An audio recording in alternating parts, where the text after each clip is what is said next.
नमस्ते दोस्तों, आज मैं आपके लिए ब्लॉकचेन और क्रिप्टो रिलेटेड लेटेस्ट और इम्पोर्टेंट न्यूज़ लेके आई हूँ। सबसे पहली खबर, इंडियन बिलियनियर मुकेश अंबानी की कंपनी ब्लॉकचेन प्लेटफॉर्म्स एंड सीबीडीसीज को एक्सप्लोर करेगी। मुकेश अंबानी, जो रिलायंस इंडस्ट्रीज के चेयरमैन हैं, उन्होंने ब्लॉकचेन और central bank digital currency CBDC domain में प्रवेश करने की घोषणा की है। उनके नए सेक्शन जियो फाइनेंशियल सर्विसेज के अंदर वे big financial company BlackRock के साथ मिलकर काम करेंगे। भारत के डिजिटल ट्रांसफॉर्मेशन में एक बड़े खिलाड़ी रिलायंस ब्लॉकचेन के नए प्लेटफॉर्म से पेमेंट्स को रिवोल्यूशनाइज करना चाहते हैं और सीबीडीसी को अपनाना चाहते हैं। ध्यान देने वाली बात तो यह है कि रिलायंस रिटेल ने इस साल शुरू में इंडिया का डिजिटल रुपी अपने टेस्ट फेज के दौरान एक्सेप्ट करना स्टार्ट किया है। जैसे जैसे भारत एक पूर्ण रूप से सीबीडीसी लॉन्च की ओर बढ़ रहा है, रिलायंस द्वारा एक कदम देश के लिए फाइनेंशियल लैंडस्केप में एक महत्वपूर्ण कदम माना जाता है। अब अगली खबर है दिल्ली फॉरेंसिक साइंस लैबोरेटरी ने डीएफएसएल से, जहां एक रिवोल्यूशनरी कदम उठाया गया है क्रिमिनल जस्टिस में। डीएफएसएल ने दिल्ली पुलिस के साथ मिलकर ब्लॉकचेन टेक्नोलॉजी अडॉप्ट की है, जो एविडेंस चेन ऑफ कस्टडी के लिए ट्रांसपेरेंसी और अनचेंजेबल रिकॉर्ड इंश्योर करता है। हाल ही में की गई अनाउंसमेंट के अनुसार दिल्ली पुलिस ने इस टेक्नोलॉजी में 1500 से अधिक पर्सनल को ट्रेन किया है और इस समय ये 3000 से अधिक फॉरेंसिक सैंपल्स के लिए उपयोग में है। ये आधुनिक टेक्नोलॉजी एक डिजिटल चेन बनाता है, जहां क्रिमिनल जस्टिस प्रोसेस का हर कदम एक ब्लॉक बन जाता है। हर एक में एक यूनिक कोड होता है। जब तक क्राइम रिपोर्ट होता है, तब से फॉरेंसिक एनालिसिस और रिपोर्ट सबमिशन तक हर डिटेल सिक्योर और ट्रांसपेरेंट रूप से डॉक्यूमेंट होता है। Previous system CCTNS information lock करने के लिए उपयोग किया गया था। नए ब्लॉकचेन सिस्टम में एक मूल एडवांटेज है। ये एजेंडा इंश्योर करता है। इसका मतलब है कि इन्वेस्टिगेटिंग ऑफिसर फॉरेंसिक एविडेंस के डिटेल्स तक नहीं पहुंच सकते हैं जब तक वे फाइनल रिपोर्ट नहीं पाते, और वाइस वर्सा। वीके सक्सेना ने इस टेक्नोलॉजिकल अपग्रेड की महत्वता को हाईलाइट किया है। कह रहे हैं कि ये ट्रांसपेरेंसी, अकाउंटेबिलिटी और सिक्योरिटी को बढ़ावा देता है। ये केवल प्रोसेस को मॉडर्नाइज बनाने के बारे में नहीं है, ये पब्लिक के लिए एक क्विकर, कॉन्फिडेंशियल और अधिक कुशल सिस्टम इंश्योर करने के बारे में। क्यूआर कोड स्कैनर्स अब राजधानी के 225 पुलिस स्टेशंस को प्रदान की गया है। ये टेक्नोलॉजी क्राइम्स जैसे कि मर्डर, रेप और फ्रॉड कैसे इन्वेस्टिगेट किया जाता है, उसको क्रांतिकारी रूप से बदलने के लिए तैयार है। ये भारतीय क्रिमिनल जस्टिस सिस्टम के लिए मॉन्यूमेंटल स्ट्राइड है, दूसरे स्टेट्स के लिए एक मिसाल सेट करते हुए। अगली खबर भारत के फाइनेंशियल सेक्टर से है। भारत रिजर्व बैंक की डिजिटल करेंसी, जो डिजिटल रुपी के नाम से जानी जाती है, इस पे अपनी यूजेबिलिटी में महत्वपूर्ण अपग्रेड लाया है। यस बैंक ने डिजिटल रुपी ऐप को देश की पॉपुलर यूनिफाइड पेमेंट इंटरफेस यानी यूपीआई के साथ जोड़ा है। इसका मतलब है कि यस बैंक के अकाउंट होल्डर्स अब डिजिटल रुपी के साथ ट्रांजैक्शन आसानी से कर सकते हैं, बस यूपीआई क्यूआर कोड को स्कैन करके।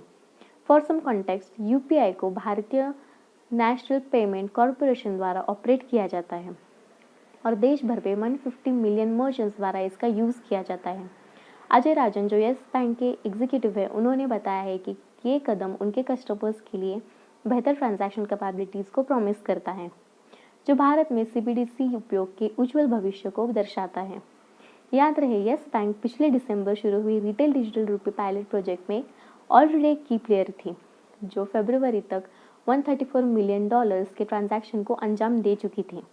इसके अलावा डिजिटल रुपी को अब चुने गए रिलायंस रिटेल आउटलेट्स पर क्यूआर कोड के माध्यम से एक्सेप्ट किया जाता है। ICIC bank, Kotak Mahindra bank और इनोवेटिव टेक्नोलॉजीज के सहयोग से। अब बढ़ते हैं एनपीसीआई की और National Payment Corporation of India की तरफ।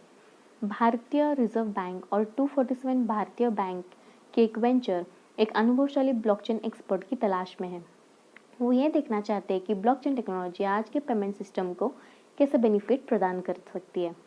यूपीआई या यूनिफाइड पेमेंट इंटरफेस भारत की इंस्टेंट पेमेंट सिस्टम है, जिससे तेज इंटरबैंक ट्रांजैक्शन होता है।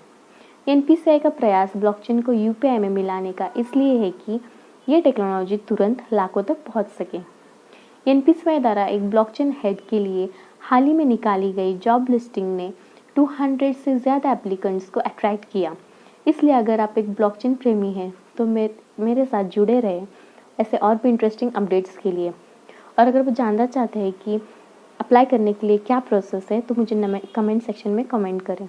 ब्लॉकचेन इंडिया में इतना आगे बढ़ रहा है कि OKX भी इंडिया में आना चाहता है।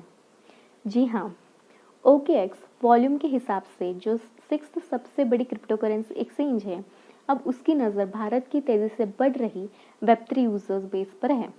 कंपनी के CMO हैदर रफीक ने अनाउंस किया है कि OKX भारत के डेवलपर कम्युनिटी में गहराई से जाना चाहता है अपनी वॉलेट सर्विस को बढ़ाने के लिए।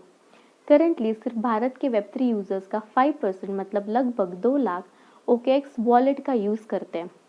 भारत में एक ऑफिस खोलने के बजाय OKX लोकल एम्प्लॉयज़ पर निर्भर होगा अपने प्रयासों को आगे बढ़ाने के लिए।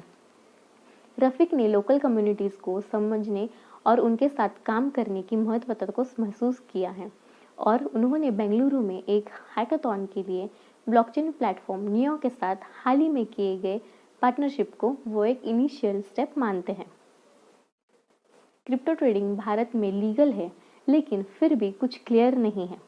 क्रिप्टोज को लीगल टेंडर माना नहीं जाता, बैंकिंग के लिए यूज़ नहीं किया जा सकता, लेकिन क्रिप्टो ट्रेडिंग पे भारी 30% टैक्स लागू होता है। हाल ही में सुप्रीम कोर्ट ने सरकार से क्रिप्टो पर अपनी स्थिति स्पष्ट करने के लिए कहा। डिजिटल करेंसी से जुड़ी बढ़ती हुई क्राइम एक्टिविटीज़ के बीच हालांकि रफीक ऑप्टिमिस्टिक है, मानते हैं कि एक बार भारत में एक क्लियर फ्रेमवर्क एस्टैब्लिश हो जाता है तो OKX सबसे आगे होगा। भारत के क्रिप्टो सीन में सब कुछ रोजी भी नहीं है। लोकल जायंट्स जैसे कॉइन स्विच और कॉइन DCX को मार्केट के रीसेंट डाउनटर्न के कारण अपनी वर्कफोर्स को कम करना पड़ा। अब आखिरी खबर पर बढ़ते हुए जो क्रिप्टो ट्रेडिंग करने वालों के लिए गुड न्यूज़ है। इंडिया अपनी क्रिप्टो करेंसी रेगुलेशन को सक्रिय रूप से आकार दे रहा है। इंटरनेशनल मॉनेटरी फंड और फाइनेंशियल स्टेबिलिटी बोर्ड के रिकमेंडेशन से प्रभावित होकर ब्लॉकचेन एनालिटिक्स फर्म CREBACO के CEO सिद्धांत सगोनी ने शेयर किया है कि India in 5 points crypto legislative framework पर काम कर रहा है। फर्स्ट, क्रिप्टो कंपनीज के लिए एडवांस KYC मेजर्स का इम्प्लीमेंट होगा जो FATCA और एंटी मनी लॉन्ड्रिंग रेगुलेशन जैसे ग्लोबल स्टैंडर्ड के साथ मैच करते हैं। देन सेकेंड, क्रिप्टो प्लेटफॉर्म्स को रेगुलेटर्स को real time proof of reserve audits प्रदान करना होगा। देन थर्ड, क्रिप्टो करेंसीज के लिए कंसिस्टेंट टैक्सेशन पॉलिसी का निर्माण करेंगे। Fourth, crypto exchanges reserve bank of India के नियम के तहत ऑथोराइज्ड डीलर्स के समान एक स्टेटस प्राप्त कर सकते हैं। फिफ्थ, क्रिप्टो प्लेटफॉर्म्स पर मनी लॉन्ड्रिंग रिपोर्टिंग ऑफिसर जैसे पोजीशंस को अनिवार्य रूप से रखने का आदेश हो सकता है। ये मानते हुए कि क्रिप्टो करेंसीज को बैन करना प्रैक्टिकेबल नहीं है, इंडिया इसे अपने फाइनेंशियल फ्रेमवर्क में शामिल करने का विचार कर रहा है। भारत ने पहले ही 2022 में क्रिप्टो गेन्स पर 30% टैक्स लगाया था। ये क्लियर रेगुलेशन की ओर बढ़ने वाला कदम भारतीय क्रिप्टो कम्युनिटी के लिए प्रेजिंग न्यूज़ है। आज के लिए बस इतना ही।